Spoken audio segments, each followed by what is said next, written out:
welcome to Ask a Voice Teacher. Now this series is going to be ongoing. I'm going to try to do once a month, and it's going to be a medium in which I answer questions about singing and voice lessons and all sorts of things. It's kind of an open thing, and I'm kind of excited to try it. Now the first question I bet most of you have is, do I need a voice teacher? Which is a reasonable question, I feel like. And my best answer to that is, do you want to be a better singer? Do you want to have better control? And do you want to learn how to do things? Can I tell you guys a secret? I really hate talking in front of people, so this is a hard thing for me to do. But I hope you'll bear with me, and I'll get better at this as we go along. I'm one of those strange people that I would rather sing in front of someone than talk in front of them. Because I'm not confident in my talking ability, but I'm relatively confident in my singing ability. And if you hear loud crashes, I have a 3-year-old, and her name is Ava, and she's the best. But she's also really loud all the time. So, moving on. I took some time and asked some of my friends and family and voice students what they would like to see in a video like this. And first things that I got was the response of, well, what do you think other people should know about voice lessons? And I thought that was a very wise way to begin. Age. How old should you be? Well, I would not suggest that anyone under the age of 12 take professional voice lessons. Singing in choirs is fine, but the voice has not matured before the age of 12, and you can actually cause permanent damage by doing certain techniques or learning things too early. I know we've all seen those young kids on PBS that have those old style voices, but a note of caution, because those people will have to relearn to sing once their voice matures and their natural vibrato comes in, or they will not be singing by the time they're 30 because they will overuse and stress the wrong parts of the voice. Technique is so important, I can't even think of the right word. Okay. Some indications of a good voice teacher is that you will spend, if it's an hour-long lesson, you should spend about 20 minutes warming up minimum. If it is a 30-minute lesson, you should spend at least a third of the time warming up. This is because improper warming up or incomplete warming up can actually cause physical, long-term damage to the voice. 80% of voice lessons are retraining your breathing. The other 20% is retraining your brain. Because the brain does lots of things that don't make sense, that it says should fix things. Like when your lips are chapped and you lick your lips, that really just makes everything worse. It's like I have had 2 students so far who they start to sing, they take this nice deep breath, and then they exhale before they start to sing. It's not because they mean to do something wrong, but it's because their brain has said, this is what you're supposed to do before you sing, and we've got to retrain that idea, train that out.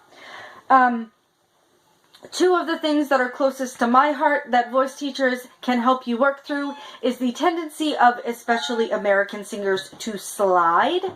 For instance, a scoop or a slide would be like, instead of singing Amazing Grace, it would be Amazing Grace, how sweet. Now obviously I'm over exaggerating, but the goal would be for accuracy, because you can only sing well if you know what you're singing before you start singing it, right? That's a big sign of an untrained or a lazy singer, and that's not what we want to be most of the time. The thing that is closest to my heart is diction. My maiden name was Dixon, and I know that in college they called me Melissa Diction because I was very precise about how, and diction is consonants, vowels. It's the way that you form your words, and whether or not the people on the other side of the microphone or the video or whatever can understand the words you are trying to convey. What's the difference between instruments and voices? Instruments make music, yes, but instruments cannot convey words. We as singers have a responsibility to convey words and meaning. Excuse me, I'll step off of my soapbox here. The first biggest rule of a voice lesson is if something hurts, stop. Because either you misunderstood or you're using improper technique, and that can actually lead to permanent damage in the vocal cords. I did happily get 2 or 3, depending on how you consider it, submissions to questions for this episode. Yay! Melinda Collins, hopefully I'll figure out my snipping tool and be able to put this up here. She asked how to warm up, and that's a hard question. I will be happy to provide some warm-up examples in later videos when I've gotten a little more professional in how I'm figuring this all out. But it depends on what you're warming up for. Now my number one goal with warm-ups is to warm up as much of the voice as efficiently and safely and quickly as possible. So things like sirens, where you go from as low as you can to as high as you can in one fell swoop, are good for the end of a warm-up, especially if you've only got a few minutes. Now, warming up is imperative. Do not think that just because you can start singing without warming up, that it's necessarily a good idea. It's just like when you're running. Yes, you can do either static or quick warm-ups, but you should do some kind of warm-up. You should not just start running dry, because your muscles have to be ready. It's the same with your vocal cords and your diaphragm and all of that. You should do some sort of warm-up. Now, generally 5 to 10 minutes is plenty. You can just do fifths going up and down, da da da da da da da, that sort of thing. Like I said, a siren, and go, oh, depending on what it's for. If you're speaking and you would like to do speech warm-ups, I will include a later video to show a bunch of different kind of warm-ups eventually. And that was from Melinda Collins, was that question. I hope I said that. Secondly, we had another question. It was how to build endurance or get your range back after trauma, misuse, smoking, and that was by Jody Pagliocco. I'm sorry if I said your name wrong. And part of that is practice makes perfect. The more often you sing correctly, using correct technique, the easier and more fluid your voice will become. It's just like any muscle. You can only pick up 5 pounds a few times when you first start. But once you get to the end, you'll have more endurance and more longevity, and you'll be able to sing for longer in a session. Going back to what I said about breathing, she had another question about how to overcome performance anxiety and anxiety about singing in general. I did already mention that breathing is 80% of singing, and I believe that breathing is 80% of performing as well. So, breathing exercises. I will give you a free breathing exercise right here. It's my favorite. It's a go-to. I will demonstrate. Now, the idea is you will be taking less and less time to breathe in, and you will try to get all of the air that you have inhaled out within the measure, within the beats. It sounds really easy, but it's actually really challenging. So we will do in for 4 and all of that air out in 4 beats. We will do in for 2 and all of that air out in 8 beats. We will do in for 1 and all of that air out in 12 beats. And then we will do in for a half count and out for 16.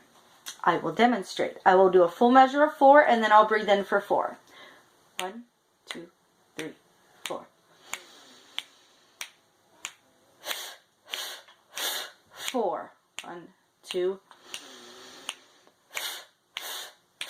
4. 8. 1, 2, 3.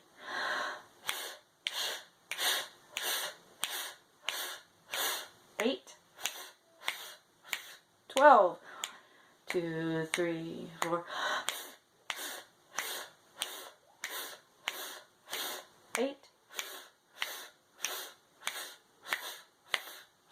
16. Oh, that's a tough one. So, as you practice, that will get easier and easier. The hardest part is to not cheat and breathe in between, and to get all of the breath out each time that you exhale. Now, I know this video was kind of scatterbrained, but I hope that you appreciate my effort, and I hope that you learned something and that you enjoyed this time together. I look forward to editing this and putting it all together so that I can put it out and we can start making this a regular thing. Please send in your questions, comment below, find me on Facebook. I would love to answer all of your questions. I think this is going to be a cool installment, a nice behind the scenes. We'll get into pricings and things next week, like what a voice lesson should cost depending on where you live and what's available. So that's exciting. I'm doing some more research to make sure that I give you correct information, because I have lived in 2 different places, but I'd like to get a little bit more of a global idea, or at least a national idea of what voice lessons should cost. So thank you. And I hope that you have a wonderful day. Don't do drugs, stay in school. And God bless. Thanks so much for watching.